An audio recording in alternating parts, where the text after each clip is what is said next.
ಜೆಡಿಎಸ್ಗೆ ಮತ ನೀಡಿ ಮುಂದಿನ 5 ವರ್ಷ ಅಧಿಕಾರ ನಮಗೆ ಕೊಡಿ.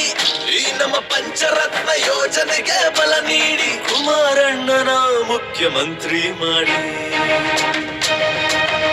ಪಂಚರತ್ನ ಯೋಜನೆ ಗಾಂಧಿನಗರ ವಿಧಾನಸಭಾ ಕ್ಷೇತ್ರದಲ್ಲಿ ಏನು ಈ ತಿಂಗಳು 11ನೇ ತಾರೀಕು, ಈ ವಾರ ಶನಿವಾರ ಇರೋಣ ಒಂದು ನಿಮಿಷ, ಶನಿವಾರ ನಮ್ಮ ಪಕ್ಷದ ವತಿಯಿಂದ ನಮ್ಮ ರಾಷ್ಟ್ರೀಯ ಅಧ್ಯಕ್ಷರ ಒಂದು ಅಪೇಕ್ಷೆ, ಬೆಂಗಳೂರು ಮಹಾನಗರದಲ್ಲಿ ನಾವು ಒಂದು ದೊಡ್ಡ ಬೃಹತ್ ಸಮಾವೇಶ ಮಾಡಬೇಕು.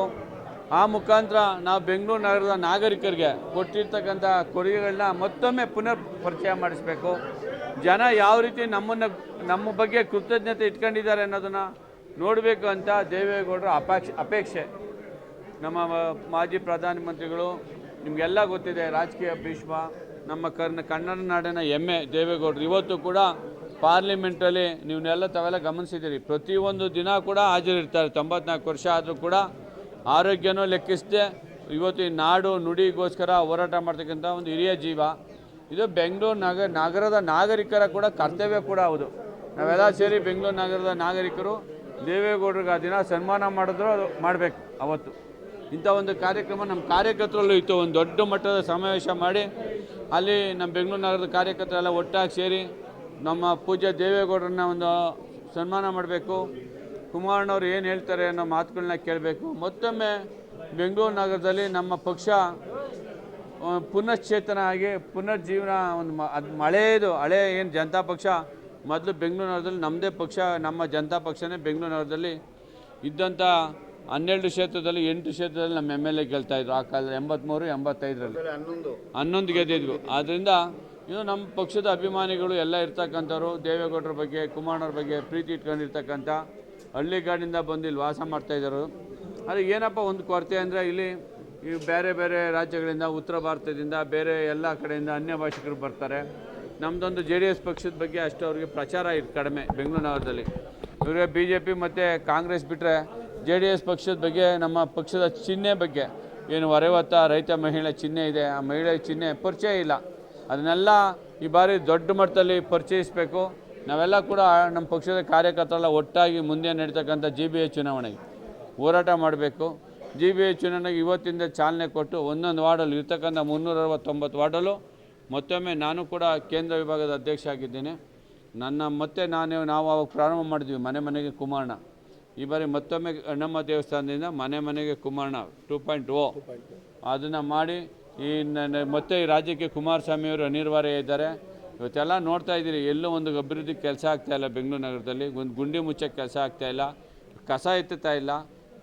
ಒಂದು ಎ ಖಾತಾ ಬಿ ಖಾತಾ ಅಂತಾರೆ, ಬಿ ಖಾತಾ ಹೋಗಿ ಈ ಖಾತಾ ಅಂತಾರೆ, ಈ ಖಾತಾ ಹೋಗಿ ಈಗ ಎ ಖಾತಾ ಅಂತಾರೆ. ದುಡ್ಡು ಲೂಟಿ ಮಾಡೋದ ಕಾರ್ಯಕ್ರಮ ಬಿಟ್ಟರೆ ಈ ಕಾಂಗ್ರೆಸ್ ಸರ್ಕಾರದಲ್ಲಿ ಏನೂ ಇಲ್ಲ. ಜನರ ಜೀವನ ದುಸ್ತರ ಆಗಿದೆ. ಇವೆಲ್ಲವನ್ನು ಮುಂದಿಟ್ಕೊಂಡು ನಾವು ನಮ್ಮ ಪಕ್ಷದ ವತಿಯಿಂದ 5 ವಿಭಾಗದಲ್ಲೂ ಕೂಡ ಹಲವಾರು ಕಾರ್ನರ್ ಸಭೆಗಳನ್ನ ಮಾಡ್ತೀವಿ. ಜನರಿಗೆ ಎಲ್ಲ ಬೇರೆ ಯಾವುದೇ ಭಾಷೆ ಧರ್ಮ ಇರಲಿ, ನಮ್ಮದು ಜಾತ್ಯತೀತ ಪಕ್ಷ. ನಾವು ಯಾವತ್ತೂ ಕೂಡ ದೇವೇಗೌಡರು ಸಾಹೇಬರು ಎಂದೂ ಕೂಡ ಜಾತಿ ರಾಜಕಾರಣ ಮಾಡಿದವರಲ್ಲ, ಕುಮಾರಣ್ಣವರು ಕೂಡ ಜಾತಿ ರಾಜಕೀಯ ಮಾಡಿದವರಲ್ಲ. ಅದರಿಂದ ನಾವೆಲ್ಲ ಈ ಬಾರಿ ಎಲ್ಲ ನಮ್ಮ ಪಕ್ಕದ ತಮಿಳ್ನಾಡಲ್ಲಿ ನೋಡಿ, ಅಲ್ಲಿ ಪ್ರಾದೇಶಿಕ ಪಕ್ಷಗಳು ತಮಿಳ್ನಾಡು ಇರ್ಬೋದು, ಆಂಧ್ರ ಪ್ರದೇಶ ಇರ್ಬೋದು, ಅಲ್ಲೆಲ್ಲ ಪ್ರಾದೇಶಿಕ ಪಕ್ಷಗಳು ಎಷ್ಟು ಗಟ್ಟಿಯಾಗಿದ್ದಾವೆ. ಅವ್ರದ್ದೇ ಪಕ್ಷ ಇದ್ದರೆ ಅವ್ರ ನೆಲ ಜಲ ಭಾಷೆ ಬಗ್ಗೆ ಹೋರಾಟ ಮಾಡಲಿಕ್ಕೆ ಅನುಕೂಲ ಆಗ್ತದೆ. ಇದು ಕನ್ನಡಿಗರು ಎಲ್ಲರಿಗೂ ಕೂಡ ಇದನ್ನು ಮತ್ತೊಮ್ಮೆ ನೀವು ಕೂಡ ಪಕ್ಕದ ರಾಜ್ಯ ನೋಡೋದು ಕಲ್ತ್ಕೊಳ್ರಿ ಅಂತ ಈ ಮುಖಾಂತರ, ಈ ಸಮಾವೇಶದ ಮುಖಾಂತರ ಸಂದೇಶ ನಮ್ಮ ಪಕ್ಷದ ವತಿಯಿಂದ ಕೊಡೋರಿದೆ. ನೋಡಿ, ನಾವು ಏನು ನಮಗೆ ಕರೆ ಬಂತು ನಮ್ಮ ಕೇಂದ್ರ ಮಹಾನಗರ ಪಾಲಿಕೆ ಅಧ್ಯಕ್ಷರಾದ ನಮ್ಮ ಪ್ರಕಾಶ್ ಅಣ್ಣವ್ರ ಕಡೆಯಿಂದ ಏನಂದರೆ, ಈ ತಿಂಗಳು 11ನೇ ತಾರೀಕು ಚಲಘಟ್ಟದಲ್ಲಿ ಏನು ಸಮಾವೇಶ ಮಾಡ್ತಿದ್ವಿ ನಾವು 28 ಕ್ಷೇತ್ರಗಳು, ಎಲ್ಲ 28 ಕ್ಷೇತ್ರಗಳು ಸೇರಿ ಅದ್ರ ಬಗ್ಗೆ ಪೂರ್ವ ಸಿದ್ಧತೆ ಮಾಡ್ಕೋಬೇಕು ಅಂತ ನನಗೆ ನಮ್ಮ ಅಧ್ಯಕ್ಷ ಪ್ರಕಾಶ್ ಅಣ್ಣವ್ರು ಕರೆ ಕೊಟ್ಟರು. ಹಂಗಾಗಿ ನಾನು ಗಾಂಧಿನಗರ ಕ್ಷೇತ್ರದ ಅಧ್ಯಕ್ಷನಾಗಿ ನನ್ನ 10 ವಾರ್ಡ್ನ ಎಲ್ಲ ಮುಖಂಡರಿಗೆ ಕರೆ ಕೊಟ್ಟು, ಅದಲ್ಲದೆ ಹಿರಿಯರಿಗೆಲ್ಲ ಕರೆ ಕೊಟ್ಟು, ನಾವು ಕರೆ ಕೊಟ್ಟಾಗ ಅವರು ಅದಕ್ಕೆ ತುಂಬ ಚೆನ್ನಾಗಿ ಸ್ಪಂದಿಸಿ ಸುಮಾರು 15 ಬಸ್ಗಳಿಂದ ನಾವು ನಮ್ಮ ಕ್ಷೇತ್ರದಿಂದ ನಾವು ಸಮಾವೇಶಕ್ಕೆ ಭಾಗಿಯಾಗಲಿಕ್ಕೆ ನನ್ನ ಎಲ್ಲ ವಾರ್ಡ್ ಅಧ್ಯಕ್ಷರುಗಳು, ಎಲ್ಲ ಮುಖಂಡರು, ಎಲ್ಲ ಕಾರ್ಯಕರ್ತರುಗಳು ಸಪೋರ್ಟ್ ಕೊಟ್ಟಿದ್ದಾರೆ. ಆದ್ದರಿಂದ ಈ ಸಭೆ ತುಂಬ ಯಶಸ್ವಿಯಾಗಿ ಆಗಿದೆ. ಅದಕ್ಕೆ ನಮಗೆ ತುಂಬ ಖುಷಿಯಾಗಿದೆ. ಅದೇ ರೀತಿ ನಾನು ಪ್ರಕಾಶ್ ಅವ್ರಿಗೆ ಥ್ಯಾಂಕ್ಸ್ ಹೇಳ್ತೀನಿ ಈ ಸಭೆ ಯಶಸ್ವಿಗೊಳಿಸಲಿಕ್ಕೆ. ಹೌದು, ಗಾಂಧಿನಗರ ಅಂದರೆ ವಕೀಲರು ಈಗ ನೋಡಿ, ವಕೀಲರಿಗೆ ಸ್ಪೆಸಿಫಿಕ್ಕಾಗಿ ಮಾತಾಡೋದು ಬೇಡ. ಇಲ್ಲಿ ಗಾಂಧಿನಗರ ಅಂದರೆ ವಕೀಲರು ಜಾಸ್ತಿ ಇದ್ದಾರೆ. ವಕೀಲರು ಸಹ ಬೆಂಬಲ ಕೊಡ್ತಾ ಇದ್ದಾರೆ. ನಮಗೆ ಸುಮಾರು ಜನ ವಕೀಲರು ಬಂದಿದ್ದಾರೆ, ಇಲ್ಲಿ ಅವ್ರು ಬೆಂಬಲ ಕೊಟ್ಟಿದ್ದಾರೆ. ಹೌದು, ಈಗ ನಮ್ಮದು ಜನತಾದಳ ಜಾತ್ಯತೀತ ಅಂದರೆ ಮಹಿಳೆಯವರು. ಈಗ ದೇವೇಗೌಡರು ಈ ದೇಶಕ್ಕೆ 33% ಮಹಿಳೆಯರು ಬರಬೇಕು ಅಂತೇಳಿ ದೇವೇಗೌಡರ ಒಂದು ಆಶಯ. ಅವರು ದೇವೇಗೌಡರು ಆಶಯ ಪಟ್ಟಿದ್ದಾರೆ. ಈ ರೀತಿ ಅದೇ ರೀತಿಯಾಗಿ 33% ಏನು ಮಹಿಳೆಯರಿಗೆ ನಾವು ಸ್ಥಾನಮಾನ ಕೊಡಬೇಕು, ಶಕ್ತಿ ತುಂಬಬೇಕು ಅಂತ ಹೇಳಿದಕ್ಕೆ ಅದಕ್ಕೆ ಹೆಚ್ಚಿನ ಮಹಿಳೆಯರು ಬಂದಿದ್ದಾರೆ. ತುಂಬ ಧನ್ಯವಾದ ಅರ್ಪಿಸ್ತೀನಿ.